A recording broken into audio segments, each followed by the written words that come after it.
தேவனுடைய வசனம் தேசமெங்கும் பரவி பலன் கொடுக்க வேண்டுமா?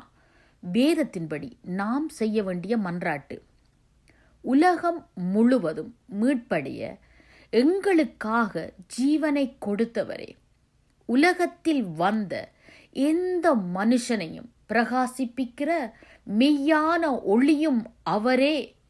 இந்த நல்ல செய்தியை, உண்மையை எல்லோருக்கும் தெரியப்படுத்த கற்றுத்தாரும்.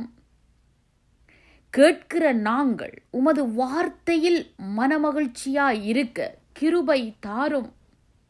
இந்த வார்த்தையின் வல்லமைகளை போற்றி புகழ உதவி செய்யும்.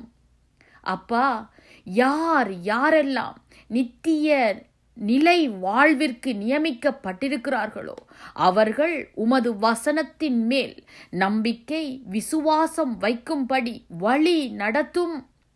நாமும் உமது வார்த்தையை அறிந்ததினால் பெற்றுக்கொண்ட விசுவாசத்தை அசையாமல் உறுதியாய் கடைசி முடிவு பரியந்தம் நிலை நிற்க கிருபை தாரும் என்று கருத்தாய் அவரிடமே மன்றாடுவோம். அப்பொழுதுதான் நம்பிக்கையின் மதில்களை எடுப்பிக்கும் நாளில் சத்தியம், தேவனுடைய வார்த்தை வெகு தூரம் பரவி பலன் கொடுக்கும் என்று வேதமும் நமக்கு தெளிவாய் சொல்லியிருக்கிறது. சத்தியத்தையும் அறிவீர்கள், சத்தியம் உங்களை விடுதலையாக்கும்.